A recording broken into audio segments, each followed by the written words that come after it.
이제, 예? 김원봉이가 공관학교를 마치고, 그럼 의열단 활동을 이제 본격적으로 전개를 하는 그런 단계겠죠, 그죠?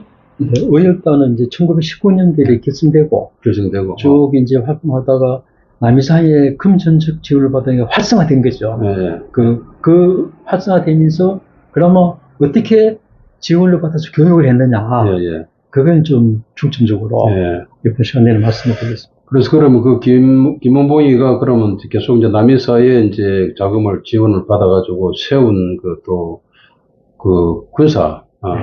군사 정치 간부 학교라고 또 있네, 그죠? 네. 그게 일명 탕산훈련반? 네. 남이사 사람들은 탕산훈련반. 그런데 우리나라 그 연구가들과 이런 분들은 조선혁명 군사 정치 간부 학교인데, 우리가 그 중국의 원조를 받아서 이걸 했다 이러면은 조금 부끄러운 면이 있죠. 자주적으로 못하고. 그러니까 남이사에 지원받았다. 이런 거는 우리 신문지도 된 그 인적적 관점에서 자꾸 좀 숨기려고 하는 게 있습니다. 어떻게 보면 저희가 유튜브 하는 것 좀 야사하고 이러니까 그렇죠. 이걸 당당하게 꺼내는 거지. 실제적인 학자들은 알고 있어도 굳이 이걸 방점을 둘 필요가 있나 이래갖고 조선혁명 군사정치 간부학교 이라는데 중국 사람들이 볼 때는 남이사 돈 가지고 주는 게 이다 이거죠.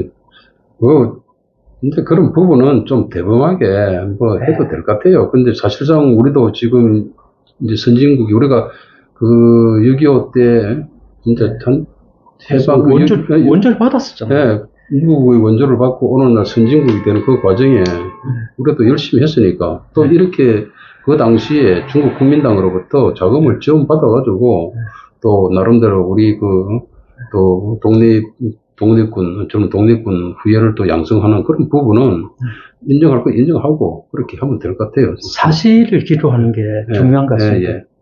그 문제는 이제 이런 지원을 받아가지고 그 활동을 하면서 나름대로 또 이념적으로 이제 이렇게 갈래가 또 있겠지만은 그래서 그 이념적인 갈래는 우리 후대들이 평가를 하는 거고 그 갈래에서 얼마만큼 국가와 민족을 그 다음에 자유와 인권 이 부분을 얼마나 그런 부분에 헌신을 했고 기여를 했느냐 그 부분이 아마 가장 중요한 그 기준인 것 같습니다.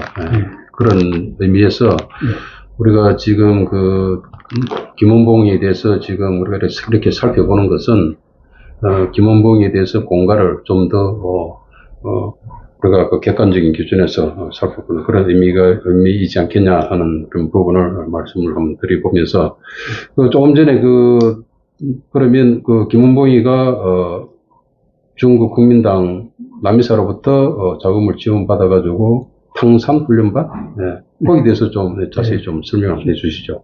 네, 말씀드리겠습니다.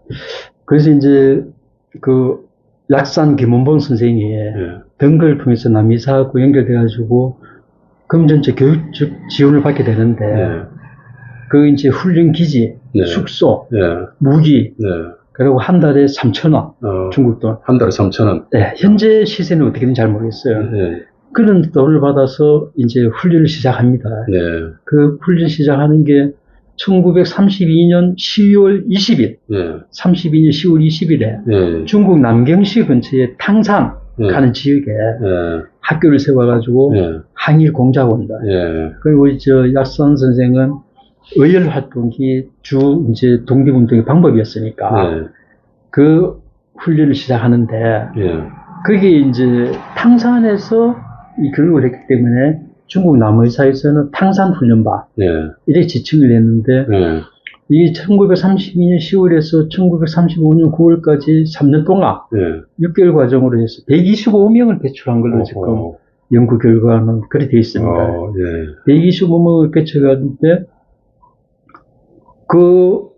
보면은 조원래로부터 공산주의 교육을 물던 김원봉이 국민당의 남이사로부터 돈을 받아서 했다. 이건 좀 아이러니하죠. 그러니까 돈은 국민당으로부터 받고 이념적인 또 머리는 공산주의에 물들고. 그러니까 그 당시에 공산주의형 경향에 있던 독립운동가, 예. 그 김성숙이라고 있어요. 일단 간부인데. 김성숙. 예. 예. 그러니까 이 김성수가 예. 그 김원봉이 민족혁명당을 1935년 7월달에 결성한 직에 예. 그렇게 못 나가겠다 이래서 따로 떨어져 나와서 예. 조선민족해방동맹을 결성했고 예. 그리고 이청천 계열 인물도 예. 우리 당의 특무대를 예. 남이사의 정보기관으로 예. 만드는 것은 혁명정신이 엇난다. 예. 이러면서 민족혁명당을 탈당했다고 했습니다. 예. 이렇게 이제 내부 반발도 있었지만은 어차피 우리 그 일제강점기에 예. 하와이나 예. 중국, 예. 대차에서 다 이제 운동하던 것보다 돈이 기했죠. 그렇죠. 예. 돈이 있어야 움직이니까. 그게 말하자면은 오늘날 우리나라가 좀 이제 돈이 많아지니까 즉 그게 원조를 하지 않습니까? 그렇죠. 근데 이 당시에는 우리가 돈 한 푼 원조를 받는 게 취급한 겁니다. 그렇죠. 예. 절박했으니까. 이렇게 있었는데 그런 거 난관을 뚫고 이제 약산 김원보 선생은 이걸 이제 훈련에 들어간 거죠. 그 탕산 훈련반이 끝난 다음에 그 남이사는 예. 또 강서성 성자현 가는데 강서성, 강서성 성자현. 네. 예. 거기다 또 이제 훈련반 하나 더 차렸어요. 그래서 이거는 남이상에서는 성자훈련반. 그 지역 명칭을 따서. 네, 성자훈련반. 성자훈련반. 이렇게 지정돼요. 탕산훈련반이 있고 성자훈련반이 있고. 예. 그 성자훈련반에서는 한 100여 명 배출했는데. 거기도 100여 명. 네. 225명. 네. 근데 이제 산술적으로 225명이 되는데. 예. 이 멤버가 섞이는지 안 섞이는지는 참 구별하기 힘들죠. 그렇겠네요. 그리고 이 모든 활동이 예. 비밀리 진행됐습니다. 그 당시 일제 탐정들이 감시를, 중국 대륙에도 감시를 하고 있기 때문에 비밀이 다 이루어졌기 때문에 정확하지 않은 면이 있습니다. 그런데 이 두 번째 훈련반, 성자훈련반 출신 중심으로 의열단들이 조선 의용대 하는 군사 그룹을 만듭니다. 1938년 10월 달에. 이렇게 이제 만들어 활동했는데, 그 말하자면은 전번 시간에 말했듯이 우리 국민당 조직부는 임시정부를 지원하고, 임시정부에서는 월 5천만 원을 나갔다고 하더라고요. 그럼 남이사에서는 의열단에 3천 원 이래서 두 군데 지원을 해주는데, 태평양 전쟁이 생겼지 않습니까? 발발했지 않습니까? 1941년 12월 달에. 그러니까 이제 또 미국과의 전쟁도 해야 되고 그러니까 긴장 관계가 팍 일어나니까 국민당에서 좀 합해라. 이러다가 이제 우리 그 민족전쟁에서도 논의를 많이 해가지고 단일화되자. 이래갖고 임시정부하고 그 임시정부가 그때 광복군을 1940년 9월 17일 날 만들었는데 그래도 다 통합하는 작업을 해가지고 조선 의용대도 광복군 제1지대로 합류를 하게 됩니다. 근데 합류하는데 그 당시에 조선 의용대 3개 지대 중에 2개 지대는 우리 광복군하고 못하겠다. 이래가지고 중국 연안으로 넘어갔어요. 김두봉이 있는 연안. 팔로군으로 넘어갔어요. 근데 이제 이쪽에 김원봉만 제1지대에 없고 임시정부에 가야 돼서 임시정부의 국무부장을 맡았습니다. 그래서 이걸 우리가 국무부장을 맡은 걸 정확하게 순수하게 그러면 그 전향을 해서 왔느냐 여기에 대해서 좀 우리가 고민을 조금 검토를 해봐야 될 게 김준엽 선생 있지 않습니까? 고대 총장 하시던 그분이 일본군을 타집해가지고 그 당시 중경에 와 있었는데 중경에 와 있을 적에 거기서 김원봉을 만난 적이 있답니다. 김준엽 선생이 김원봉을 만났다? 그래서 김준엽 선생은 장정이라 하는 책을 냈는데 나의 광복군 시절 장정 투어 거기에 보면은 자기가 와서 그때 이게 김준엽 선생은 대학을 다니다 온 군인이었기 때문에 인텔리였죠. 그렇죠. 그래서 자기가 독립운동가들을 중경에 있는 독립운동가들 쭉 만나보니까 그 당시에 독립운동가들은 연세들이 많았지 않습니까? 그래서 참신한 젊은이가 오니까 다 만나주고 이야기를 했는데 김원봉을 예. 어느 거리에서 만났다는 거예요. 예. 그래, 거리에서 만나니까 예. 김원봉 이야기가 나 지금 주얼리 만나고 왔다. 어허. 그런 이야기를 하더라는 거예요. 예.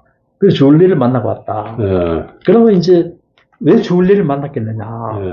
예. 여기서 이제 좀 요 시간이 조금 요 파트에는 좀 길어질지 모르겠습니다. 그걸 좀 설명을 드리고 일단 예, 강의를 마무리해야 될 것 같습니다. 그래서 누차 이제 황포 공관학교 날직에 주얼리 교육을 받으면서 김원봉은 주얼리의 제자가 됐지 않습니까? 예.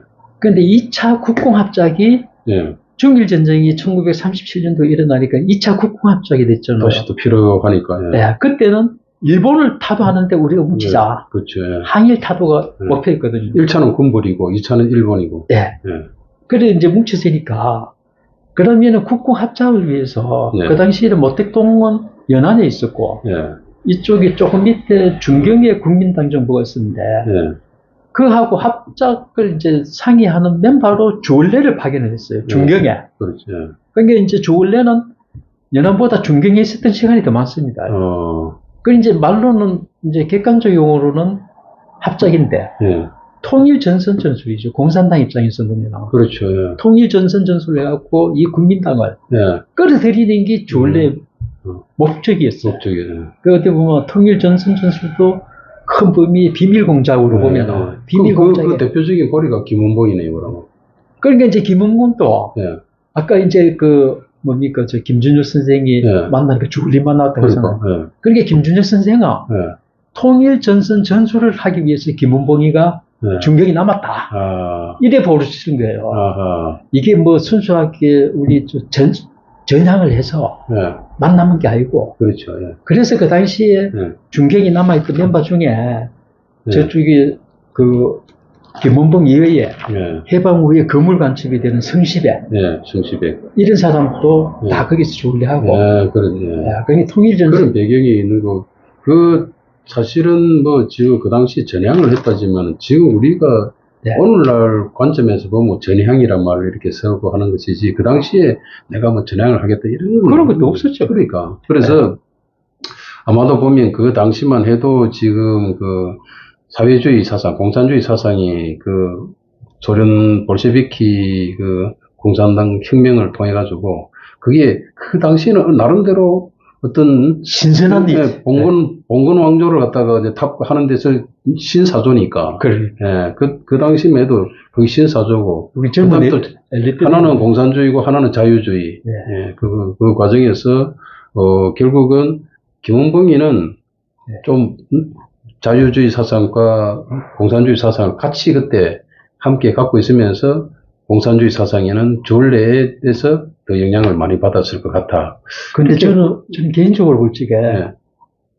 공산주의였어요. 공산주의자. 네, 처음에는 개목의 무좀 다음 시간에 좀 그 이념적 그 스펙트럼에 대해서 좀 자세히 설명할 텐데 처음에 무정부주의를 갖다가 공산주의를 갖다가 결국 북한으로 넘어갔잖아요. 그러니까 그렇게 있었다. 그래서 그 다음 시간에는 이제 김원봉이 그럼 좌우를 넘나드는 그런 이념적인 부분을 좀 집중적으로 한번 살펴보기를 하고, 조금 전에 이제 우리 김준혁 우리 고대 총장하신 우리 큰 어른이 김원봉에 대해서 아까 이야기를 한 거 좀 마무리를 좀 보완 설명을 하면서 마무리를 하시죠. 네. 그 이제 조금 더 말씀드리면 이제 김준혁 선생 정원 중에 우리가 좀 새겨드려야 할 게 주얼리를 만나고 왔다 하는 걸 김원봉한테 직접 들었다. 예. 그리고 그 당시에 연안으로 넘어간 김두봉의 딸을 김원봉이 데리고 있었다는 거예요. 수양 딸로 해서. 근데 김준혁 책에 보면 그 딸이 김상립인데 얘도 좀 공작적 예작하는 좋지만 공작적 활동을 하는 경험이 있습니다. 그래서 이 부분에 대해서는 다음 시간에. 네. 근데 여기서 제가 좀 보니까 저도 이제 다른 데서 자료를 한번 봤는데, 그 딸이 김두봉의 딸이라고도 지역신 딸이라고 하는데, 다른 자료는 저도 지금 정확한 자료는 아닙니다만 제가 옛날에 본 기억에 보면 김두봉의 누나 딸이라고.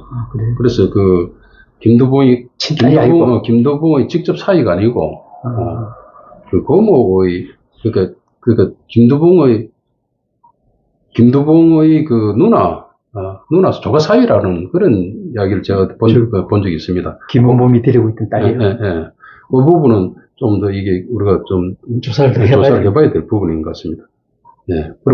그건 그렇고, 이제, 참, 우리가 지금 오늘날, 일제치하에 있다가 지금 독립하고, 그 다음에 또 6.25 전쟁을 거치고, 또 그 과정에서 우리나라가 산업화를 거쳐서, 또 정부화를 거쳐서, 지금 오늘 제 선진국에 지금 도달해 있는 이런 마당에 참 그 역사적인 우리 배경, 나름대로 참 의미가 있는 것 같습니다. 자, 다음 시간에는 그럼 우리 김문봉에 대해서 좀 더 이념적인 부분을 살펴보기로 하겠습니다. 네, 여기까지 하겠습니다.